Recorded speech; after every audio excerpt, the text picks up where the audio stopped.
Bien, y nosotros vamos a hablar ahora de un tema que nos aqueja muchísimo a nosotras las mujeres, y es la osteoporosis, que va en aumento, y esto además puede complicarse, ¿verdad?, debido a los malos hábitos que vamos a repasar con el experto.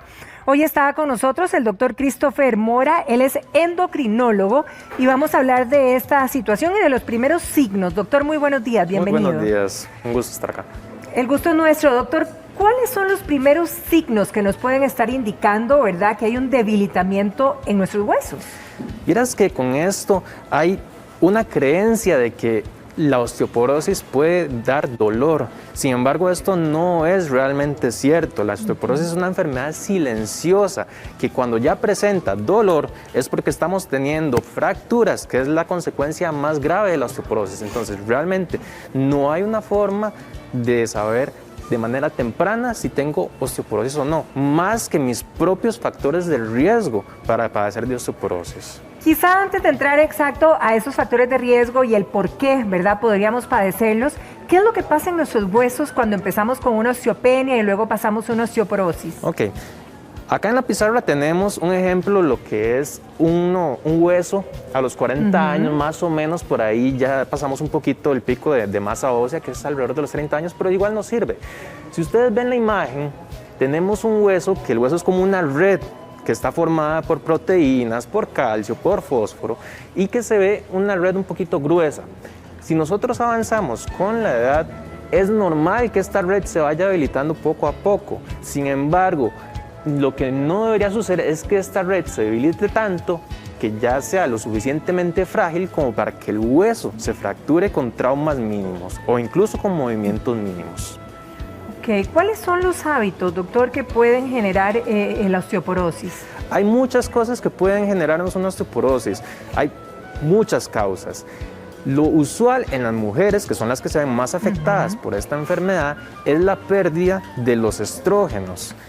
Es decir, cuando nos llega la menopausia, los estrógenos dejan de producirse y los estrógenos tienen que ver mucho con el recambio óseo. El hueso es un órgano vivo que está cambiando constantemente, pero ese proceso, al desaparecer los estrógenos, se ve parado en gran medida y eso hace que el hueso se vaya debilitando. Eso en primera instancia. Segundo, tener una alimentación baja en calcio, en fósforo, nos puede hacer que tengamos factor de riesgo para padecer de osteoporosis. Ahora, antes de que continúe cuando hablo del calcio, y también con la edad, ¿absorbemos menos calcio o eso es natural? ¿O por diferentes factores también es que el cuerpo absorbe menos calcio? Eso tiene que ver también con los mismos estrógenos y también con nuestro sistema digestivo. No es lo mismo el sistema digestivo de una persona de 20 años a la de una persona de 60 años, claro, definitivamente. Claro. Ok, entonces, ¿qué más puede generar? Por ejemplo, la genética. Si mi mamá tiene osteoporosis, ¿podría eventualmente yo tenerla, doctor? Exacto. Como en cualquier enfermedad, el hecho de tener un antecedente en la familia de esa enfermedad, eso nos proporciona mayor riesgo. Si mi mamá se fracturó de la cadera, eso a mí me da más riesgo de tener una fractura de cadera.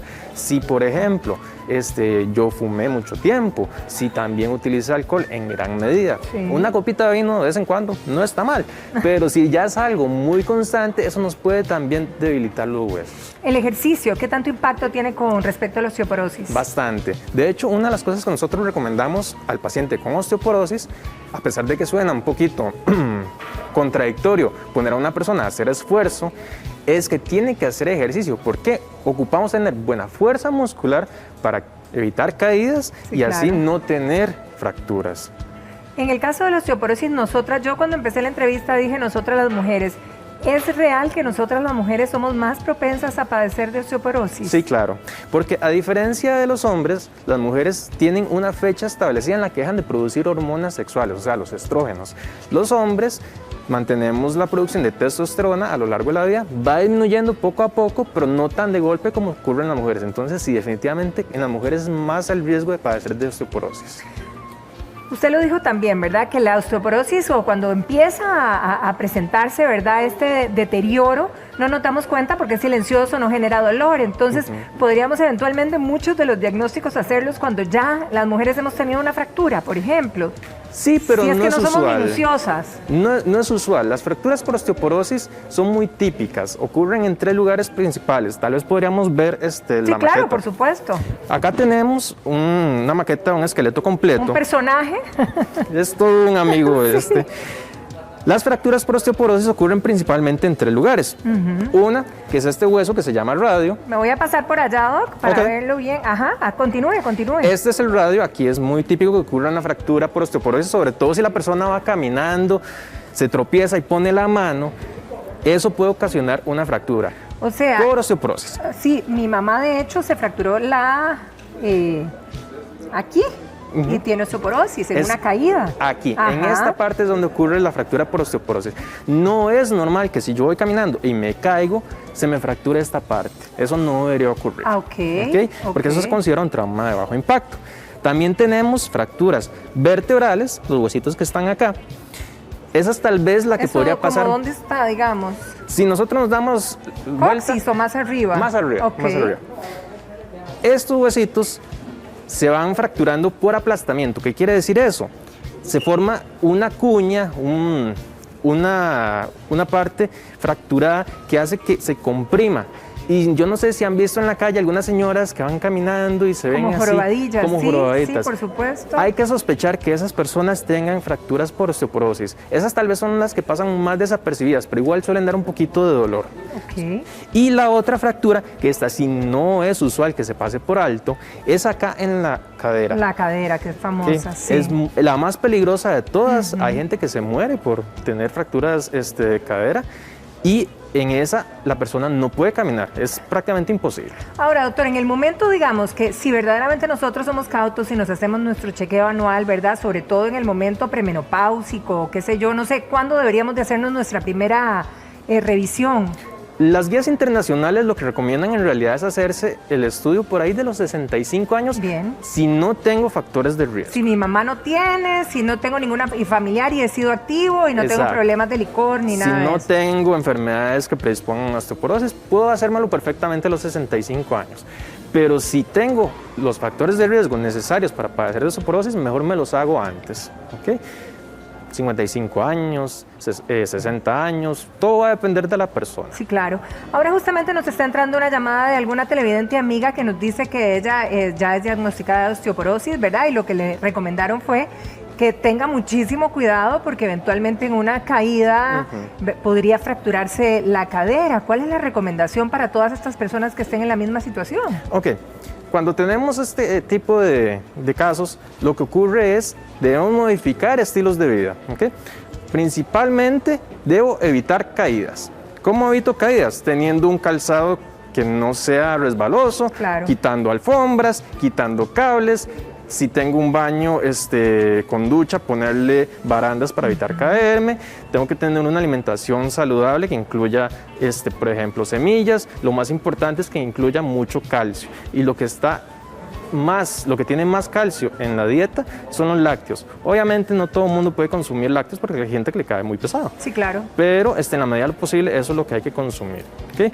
Sí hay que hacer actividad física, definitivamente. Ahora, doctor, para las personas, digamos, que fueron diagnosticadas de osteopenia, ¿verdad? Que empiezan con ese proceso de la osteoporosis, ¿qué recomendaciones se les puede dar? Ahora que usted hablaba del calcio, por ejemplo, si bien es cierto, quizá no se consume esa cantidad de leche necesaria para poder tener los índices de calcio necesarios, ¿hay alternativas para hacerlo, para poder mantenernos en jaque? Sí, definitivamente hay alternativas. Lo único malo es que hay que consumir cantidades un poquito grandes para llegar a las mismas cantidades que tenemos en el calcio de la dieta, de los lácteos, perdón. Tenemos espinaca, tenemos repollo, tenemos almendras, tenemos mariscos, tenemos semillas de otros tipos. Sí hay alternativas, pero las cantidades para llegar a lo necesario tal vez son un poquito ¿Pero altas. medicamentos? Medicamentos sí hay. Lo que pasa es que el calcio de la dieta es mucho mejor absorbido que el calcio de los medicamentos. Entonces, en la medida de lo posible, si podemos compensar la cantidad necesaria de calcio con la dieta, mejor. Sería ideal. Ahora, ¿y todas estas inyecciones de calcio que hay, doctor, que también funcionan?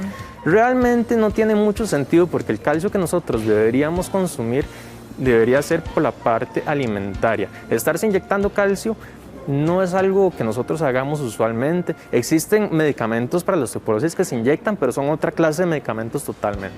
Ahora, doctor, para las personas que estén en esta misma situación, ¿verdad?, de las que hablamos, que ya tengan una osteopenia o que ya estén en una osteoporosis, es importante reafirmar en todos nuestros amigos allá en casa el impacto del ejercicio, porque usted bien lo dijo anteriormente, pero que nos reafirme que a pesar de que nuestros huesitos estén deteriorados, hay que ponerle movimiento al cuerpo. Sí, exactamente. La gente cree que la osteoporosis es un cuerpo de cristal, que Dios guarde a hacer cosas que no puede salir de la casa. No, no, no. Sí es cierto que hay que tener cuidados. Tal vez que la señora no se suba a una mesa para echarle agua a las matas o cosas así. Pero sí hay que hacer ejercicio. De hecho, se recomienda que sean ejercicios de resistencia, es decir, que yo tenga fuerza que me está impidiendo el movimiento, como ejercicios con ligas, ejercicios con pesas. También podemos hacer algunos tipos de artes marciales, como el tai chi, se recomienda incluso. Eso está comprobado que puede ayudar a los pacientes con osteoporosis. Ahora, una persona cuando ya tiene osteoporosis, es una pregunta que nos hacemos todos. ¿Hay manera de regenerar el hueso o el hueso ya deteriorado no se regenera? Es difícil. De hecho, el objetivo que nosotros tenemos en los pacientes con osteoporosis es que no progrese. Okay. Ya para nosotros que no progrese es ganancia. ¿De que se puede regenerar el hueso? Sí, se puede regenerar. Sin embargo, los medicamentos que pueden hacer esto son medicamentos que son bastante caros en algunos casos. Sí, claro, no todo el mundo puede costearlos. E igual, nosotros con que no se deteriore nuestro hueso, estamos satisfechos. Ahora, en el caso, doctor, de las personas que estén viendo esta entrevista y que digan, bueno, yo quiero checar evidentemente cómo está la situación de mis huesitos, ¿cuál es el examen que deben hacerse para hacer un diagnóstico? El diagnóstico de osteoporosis se hace de dos maneras. Una, que no es la conveniente, es cuando ya tuve una fractura por osteoporosis. Eso nos dice a nosotros, ya el paciente tiene osteoporosis, aunque no haya hecho ningún examen. Obviamente eso no es lo ideal. Entonces, el estudio para diagnosticar la osteoporosis de manera temprana se llama densitometría ósea. Es un estudio que se realiza en muchos lugares, realmente no es tan caro y es bastante sencillo realizar, no duele ni nada por el estilo. Entonces, ese es el que nos va a ayudar a hacer el diagnóstico temprano. Ese que nos aclara, ¿verdad? Doctor, nos aclara el panorama de cómo está el estado de nuestros huesos, incluso por las zonas, ¿verdad? Sí, la densitometría ósea lo que hace es valorar qué tanta masa ósea y de qué calidad tenemos en las vértebras, principalmente en la cadera, y en algunos casos pedimos en el radio o en la muñeca. No es algo usual hacerlo, pero sí se podría realizar. Entonces, esos son los estudios que tenemos que valorar. Ahora, hay gente, bueno, sabíamos que los hábitos, gente más propensa por ABC motivos o no. Sí. Tenemos gente propensa a tener más fracturas definitivamente. Como les decía hace un rato, si nosotros tenemos un antecedente familiar de fractura, por ejemplo, si mi mamá tuvo una fractura de cadera, eso hace que yo sea más propenso a tener una fractura por osteoporosis. Y si yo ya tuve una fractura por osteoporosis, eso me vuelve más propenso, por supuesto, a tener otra fractura por osteoporosis. Si tuvimos una de cadera, podemos tener perfectamente una de vértebras, de columna. Bien, si sabemos que esto, ¿verdad?, va complicándose a medida que pasan los años, sobre todo en la época de la menopausia, que es cuando bajan los estrógenos, como usted lo dijo, doctor, si nos diagnostican, ¿verdad?, que tenemos una osteoporosis, digamos, a una edad de, no sé, 55, 65 años, entre esa etapa, ¿la alimentación puede ser determinante cambiarla? O sea, ¿verdaderamente puede hacer un cambio a pesar de la edad que tenemos? Ahí lo que nosotros estaríamos hablando es de un tratamiento adyuvante. Okay. Todo paciente que tenga osteoporosis definitivamente tiene que tener un consumo de calcio y vitamina D saludable. A veces tenemos que sustituirlo con medicamentos. Sí, claro, claro. De hecho, nosotros los costarricenses tenemos mucho déficit de vitamina D. Yo lo tenía, por ejemplo, simplemente porque paso mucho tiempo en un consultorio con manga larga, no me expongo al sol. Pero sí es algo que nosotros tenemos que tomar en cuenta para el tratamiento de la osteoporosis. Igual, si nosotros ya tenemos el diagnóstico de osteoporosis, hay que tomar medicamentos en la gran mayoría de los casos. Hay algunos casos en los que nosotros decidimos, tal vez este paciente nos esperamos, no tiene tanto riesgo para fracturarse, pero sí hay que tomar medicamentos y ese es el principal tratamiento. La vitamina D también afecta a los huesos, doctor. Sí, definitivamente. O sea, que el solcito así, no en las horas pico, pero un poquito de sol siempre es bueno para nuestros huesitos, aunque parezca. Sí, definitivamente. Ahí también entramos en un poquito de controversia con los dermatólogos, por lo mismo, porque no hay que exponerse tantísimo al sol. Si definitivamente no podemos, lo que hacemos es tomar vitamina D en gotas, en pastillas. Que hay muchas alternativas. Hay muchas alternativas. Doctor, muchísimas gracias. Lo que queremos tener es un esqueleto bien sano, ¿verdad? Así bien que fuerte. prevenir y alimentarnos muy bien. Y si no, pues con sustitutos también que nos pueden ayudar. Muchísimas gracias, doctor. Muchísimo gusto. Que pase un feliz día. Igualmente.